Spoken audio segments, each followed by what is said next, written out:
where you stop turning love on and off towards yourself. Oh, I did good, so I love myself. Oh, I did bad, so I hate myself. Oh, I can love this part of me because I like it and it's good. But I can't love this part of me because it's bad and it's wrong. No, you're going to love all of yourself. You're going to work towards loving all of yourself. And that's how you're actually going to heal. I know it feels very contrarian to think, well, how could I love parts of me that just are so wrong and bad and that I hate about myself? I hate that I'm a people pleaser. I hate that I keep this addiction or this behavior. Those things are coming from pain, okay? Let me just be as clear as I possibly can out of deep compassion for you. Those things are coming from pain, and pain gets healed with love. And great, fantastic news, you are love. And that's why you can be your own healer. And that's why you can transform your relationship with yourself by accessing the love that is inside of you, that is just waiting for you to release it towards yourself. Hello, everyone. Welcome to another episode of the Permission to Love podcast. I'm your host, Jerry, and I'm so deeply grateful that you are here as always. And I want to say thank you. Thank you for doing the work to work on your relationship with yourself. You know, one of my favorite quotes by Ram Dass is this, that I can do nothing for you but work on myself. And you can do nothing for me except for work on yourself. And I think it is so true, because the more that we work on ourselves, the better version that we become. And it's really the only thing we have any control of or any agency over is our ability to work on ourselves.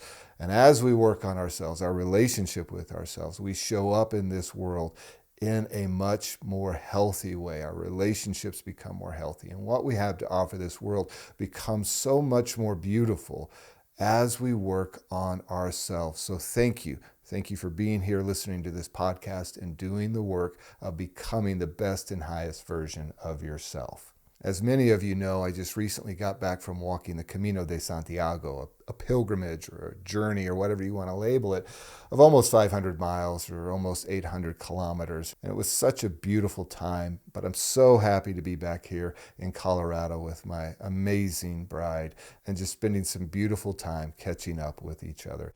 So it's good to be back, and I'm excited to continue to share with you some of the insights that I gained along the way as a part of being on the Camino de Santiago.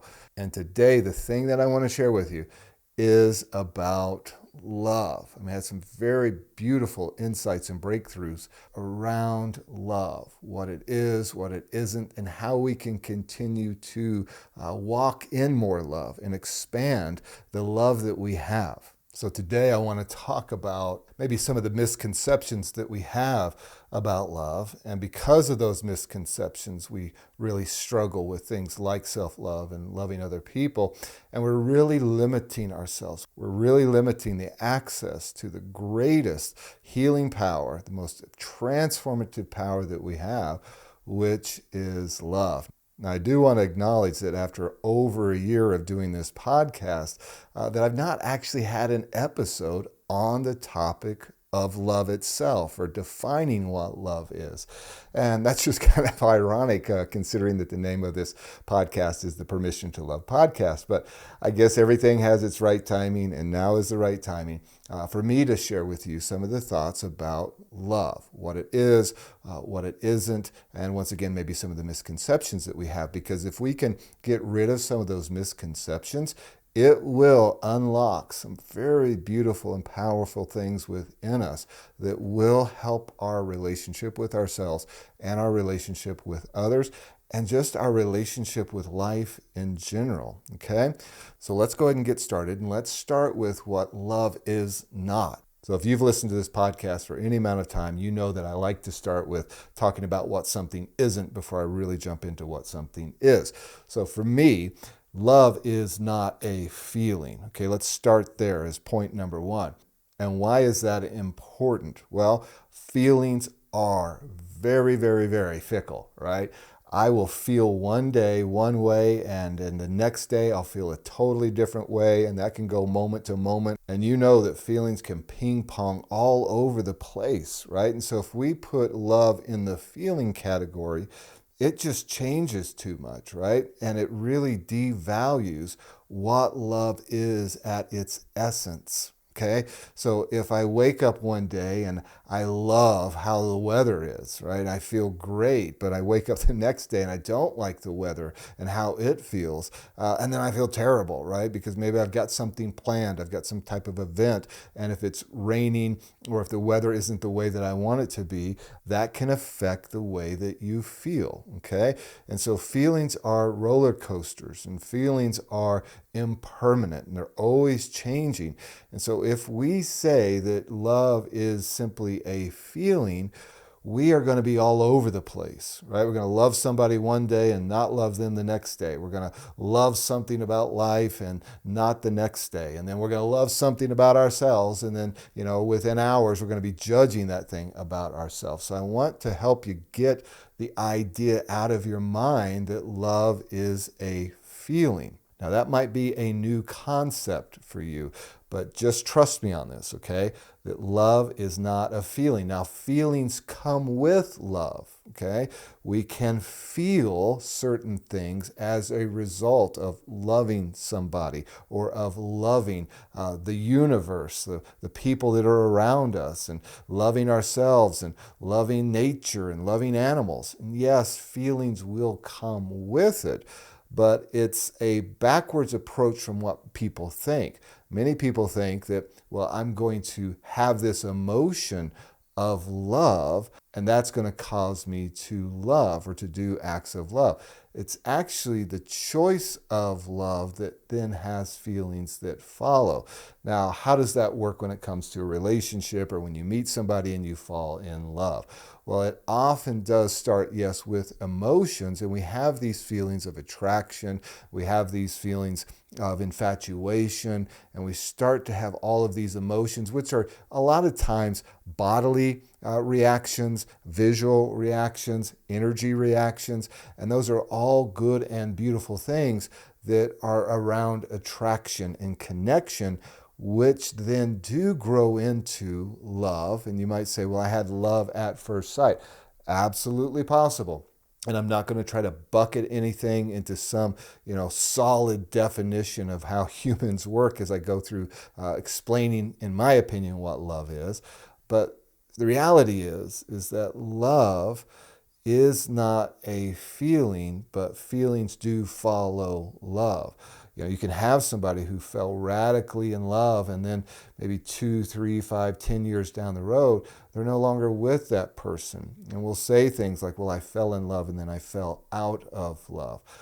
I don't believe that love is that fickle or fragile, that love is something that goes beyond all of that, that transcends feelings. Okay, so we're going to talk about what it is here in just a little bit, but just hold with me that it is something that transcends a feeling. Now, the second thing that people really struggle with, and maybe even more so than love being a feeling, is categorizing love in a preference, as a preference. And it's not as conscious as I've just said it for many people. We don't make this conscious decision that, oh, I love things that I prefer, but that's really what is happening, right? We prefer certain things to be a certain way, and then we love it, or we say that I love it. For instance, I love it when the sun is shining. I love when things go my way, or I love when things come together in a certain way, or whatever nomenclature or language you like to use. But what we're saying when we say that we love something or love somebody, we're often actually talking about our preference, that we like it when things are a certain way, and we don't like things when they're not a certain way. And that's going to be very important for you to grasp hold of as I talk about self-love and what love is here in just a little bit. But we get really confused around this. We begin to associate love with our preferences. And when things aren't the way that we want them to be, we say that we don't love it, or that we hate certain things, or we hate it when things go a certain way, because we're confusing love with a preference. So love is not a preference. Love transcends preferences. We can come to a place where we love everything. And I'll get into what that might mean here in just a second. But we can come to a place where we love everything. But what that's going to require from us is allowing us to move away from the concept that love is a feeling, and then moving away from the concept that love is our preference, that we love things when they go our way, or we love people when they align with our thinking or our politics or our religion or whatever it is. That idea that we love the things that we prefer, once again, isn't this like conscious decision that we're always making, but that's what's happening. And that's why it becomes very difficult for us to practice love when we put it in the preference category, or when we're loving things that we like, or loving people that we like, or loving ourselves when we do what we like, right? We love ourselves when we do the right thing. We don't love ourselves when we don't do the right thing. We talk nice about ourselves and feel good about ourselves when we do certain things, or we hate ourselves and judge ourselves and condemn ourselves when we act certain ways, okay? That isn't love. That is you responding to a preference or a like that you have, all right? So what we want to be able to do is move away from that type of thinking into a higher level thinking of what love actually is. So what is love? Well, love is a transcendent, eternal force. It is the highest force. Some people call it God. In the scriptures, it says that God is love. Not that God does loving acts, not that God is loving at times, but that God is love. It is the essence of God. It is the highest form of energy that transcends everything. Okay? So you are love. That is your nature. That is your essence. And it gets buried with life, right? We get hurt. No infant comes into this world hating everything around them. Infants come into this world with love as their nature. And it takes a lot of work to cover that up, to distort that through pain, through judgment, through our training as humans on this earth, right? We get trained pretty fast to not be loving, to not be kind. But the essence of who you are, the essence of humanity, the essence of God, the essence of creation is love. It is what it is. It isn't what it does. It is love. Love isn't something that is done, even though love has actions that go with it. Love is a state of being. It is the actual nature, character, essence of God, of you, of this world. Okay? So that's really different than it being a feeling. That's really different than it being a preference, and it's really different also than it just being an action. Now, why is all of this important? Why am I framing this in this way? Well, because if you are love, if we are love, then we will love everything, because that's who we are. That is our nature. And you might be saying, well, how could we love everything? I mean, how could we love war, and how could we love pain and crime and violence and all of the horrible things that go on in this world? How could we love that? I mean, if you're asking us to love all things, then how do we love that? Well, once again, that is a confusion around preference. Do we prefer war? No. Is war horrible? Yes. Is it something that we can wish doesn't exist? Yes. Now, when I'm saying that we are love and that we love everything, what I'm actually saying is that we're bringing the force of love to those things, to the pain, to the war. What changes war? What stops war? Well, ultimately, it's going to be love. What heals relationships? It's going to be love. It's not judgment. Now, you don't have to like what's going on. You don't have to prefer what's going on, but you can still bring love to things that you don't prefer or that you don't like.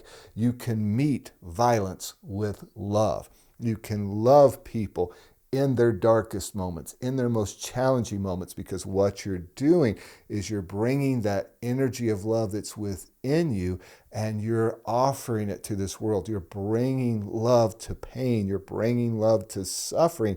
And it is only love that's going to heal those things. You see, we can sit around and complain about why things are so terrible and it shouldn't be this way and somebody's politics is like that and this world has too much suffering. All of that is judgment, and judgment changes nothing. But what we can do is realize that we are love. And if you are love, you're not moving in love and then out of love. And then all of a sudden you love this, but you don't love that. And that's what's breaking down love so much in this society. And we'll talk about that in just a little bit. But what you're doing, if you are love, you're bringing the energy of love to every single situation, every single scenario. Is that easy?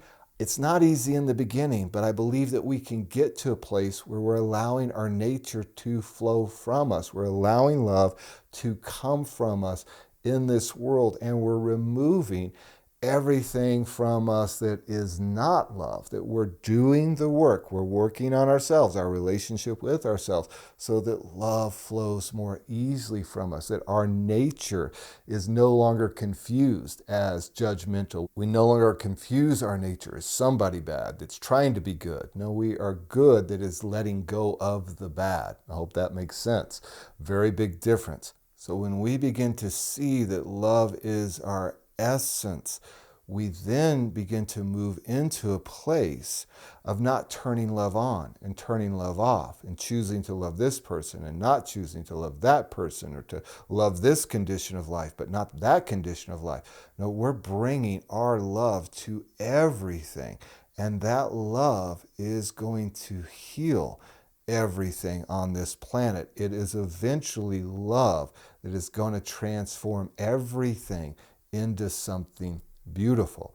Now, that also pertains to your life. And that's why people so struggle with self-love, because they're turning it on and they're turning it off towards themselves. I love this part of me, but not that part of me. This part of me is good. This part of me is bad. No, no, no, no. That is not how we want to look at our relationship with ourselves.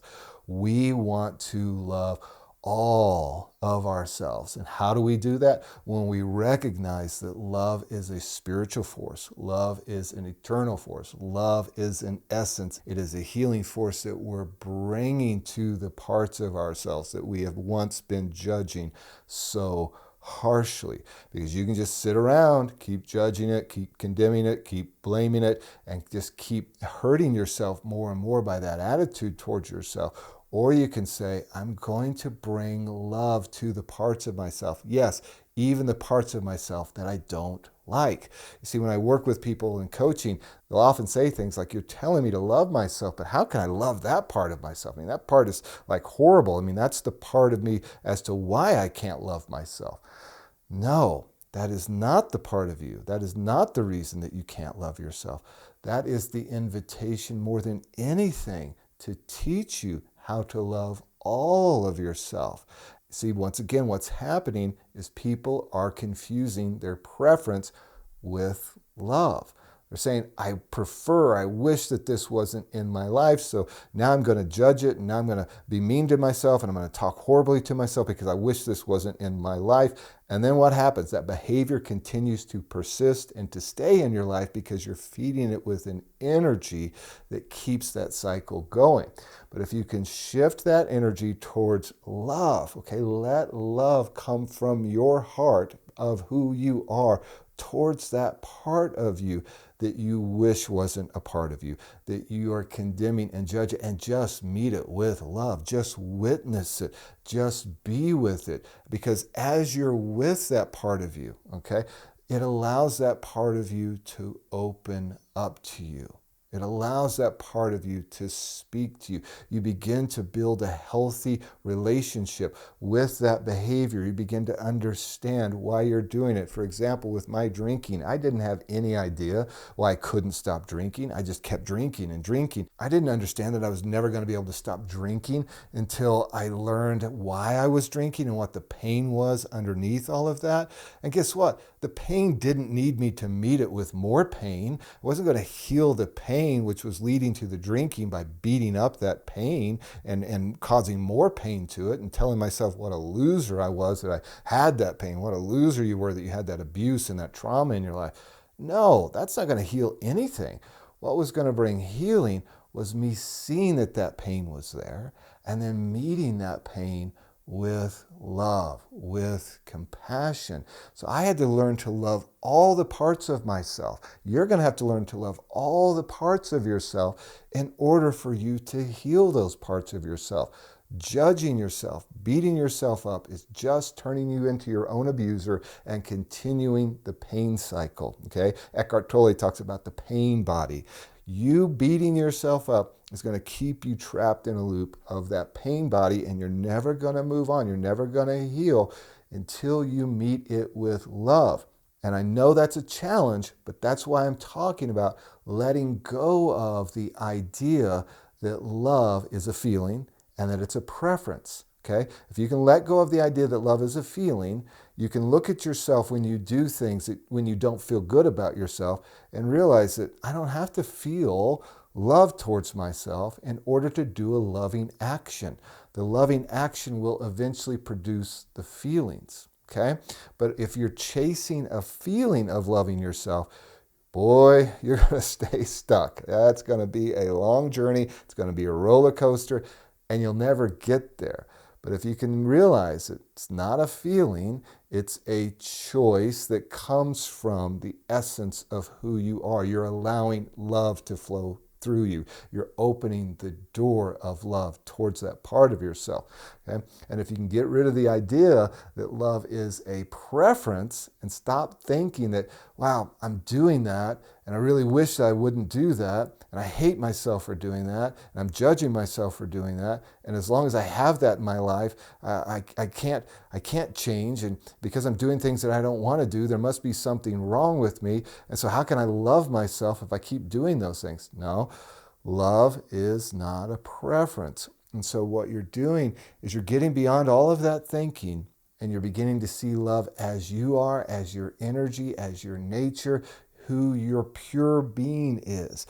And then that's going to help you get to a point where you stop turning love on and off towards yourself. Oh, I did good, so I love myself. Oh, I did bad, so I hate myself. Oh, I can love this part of me because I like it and it's good. But I can't love this part of me because it's bad and it's wrong.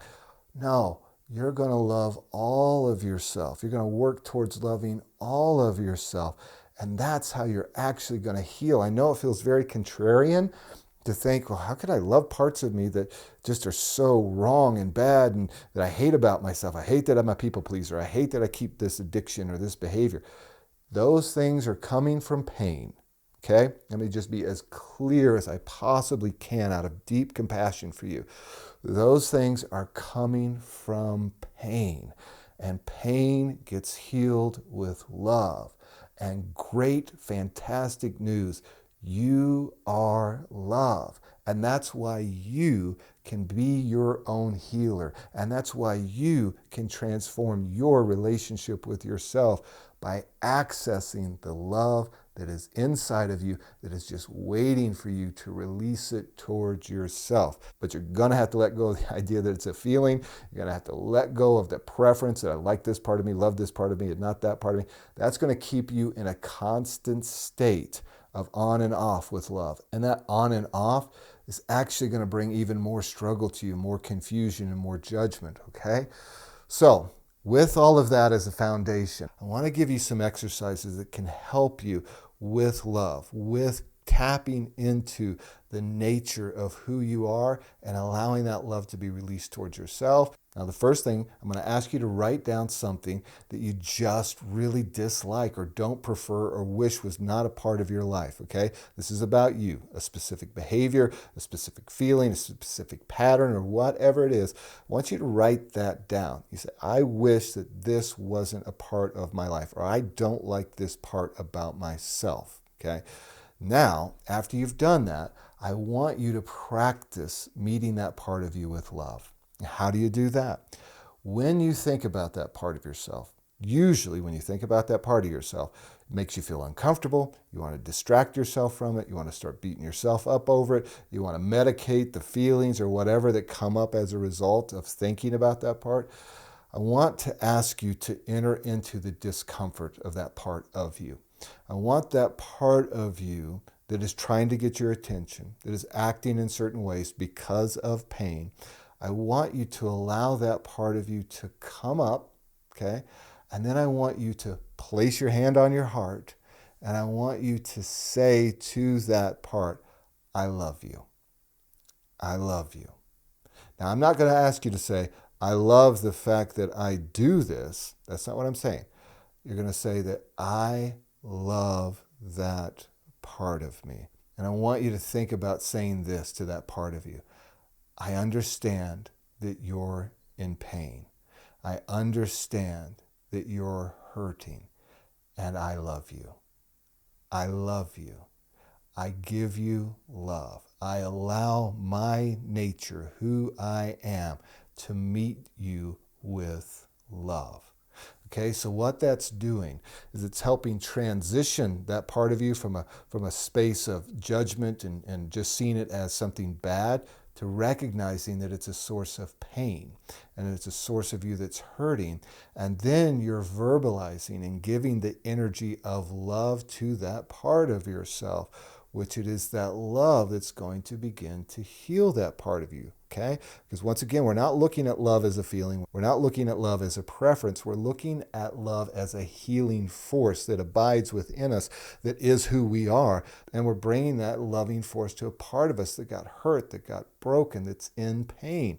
And so you're choosing to unleash that love towards that part of you instead of judgment. Instead of meeting it with judgment and discomfort and wanting to run from it, you're going to face it head on. You're going to see that part of you and say, I love you. I'm here with you. I'm not running away from you. I'm not judging you anymore. I'm seeing you with compassion. I'm seeing the original hurts and wounds that activated all of that in you.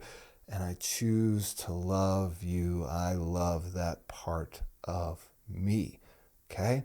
That's going to be very hard for some of you because you're going to continue to flip back and forth of thinking that, well, when I say I love that part of me, that means I'm loving that that's there. And I don't want to love that. I think that part of me is terrible. I'm not asking you, once again, to say that you like it. I'm just wanting to help you recognize that the way you're going to get unstuck from it is to meet it with love, because love is going to heal that area, and that area is what's causing the behavior. And so this is going to really transform the way that you meet yourself and the way that you greet parts of yourself when you let go of the concept that love's a feeling, love's a preference, and you see it as the essence of who you are, and you're going to give that to yourself. You're going to love yourself unconditionally, okay? The conditions of what's going on with you are not going to change the way that you love yourself, okay? The way that you meet yourself with love. You're going to not let conditions dictate whether or not you show love to yourself. I mean, we get this idea when it comes to other people. They would think, well, we want to live unconditional love towards other people in kindness. Great, beautiful, wonderful. But all that is going to flow from your ability to do that to yourself first, because you're going to allow love to come forth from you towards you, and that's going to transform you to an even more loving person, because what's happening is you're uncovering your true nature of love by learning to love yourself. And that, my friends, will transform you, and it will transform this world. And that's why I am so passionate about the fact that you are worthy of your own love, because you are love. Right? You are worthy of giving yourself who you are, what you are, and meeting all of the parts of yourself with compassion and love. And I know it can sound like a radical idea to unconditionally love all of who you are, because we're so good at sitting in the corner and judging ourselves and remembering the past and criticizing and beating ourselves up. That has got to stop if we're going to walk into the version of ourselves that we truly are. Okay, we have to let go of the idea that there is a someday version of us. We have to fully let go of that idea that there's a someday version of us that's worthy of love, because that's always going to keep you from loving yourself in the now. The now is all that exists. There's no yesterday, there's no tomorrow, there's only now. And the only place that you can love yourself is in the now. The only place you can practice self-love is in the now. The only place that love actually exists is in the now. So learning to love yourself, regardless of what's going on, regardless of conditions and circumstances, and to give yourself love now is what is going to transform and heal your relationship with yourself, the way that you treat yourself, and is going to cause you to feel the things that you want to feel. Remember, those feelings of how you want to feel about yourself, they're going to follow the way that you begin to act and treat yourself. And the way that you act and treat yourself is going to come from the realization of who you actually are. You're going to live out who you are. Okay? Beautiful. Well, thank you for taking the time to listen to this episode of the Permission to Love podcast, a long overdue subject. So thank you. I'm so grateful that you take your time each week to be here, to be a part of this community. Now, if you've not yet had a chance to subscribe or to follow or to hit those reminders, go ahead and do that, because that's going to keep you updated on when new episodes come out. It's going to continue to keep you in that mode of progressing towards the healing journey and doing the work of learning to heal your relationship with yourself. Now, let me ask you a favor. If you've not yet had a chance to share this podcast with somebody else, I want to encourage you to do that.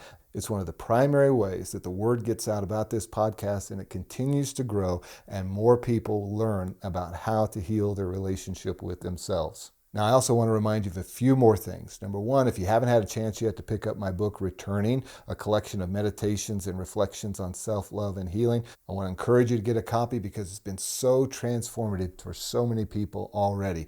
You can find a link to purchase the book by seeing the show notes in this episode. I also want to remind you that I have a lot of resources to continue to help you on your journey outside of this podcast. So if you need personal coaching, I offer personal coaching. I'd love to work with you on some of those areas where you feel stuck and you just need some help to get unstuck. So if you're interested in that, once again, you can see the show notes in this episode, or you can go to jerryhenderson.org/coaching. And you'll find all the information that you need there in order to get signed up. And then finally, there are other resources on my website, so you can simply go to jerryhenderson.org and tap into some of the resources that I've created to help you on your journey. And as I close, I want to remind you, as always, that you are worthy of your own love.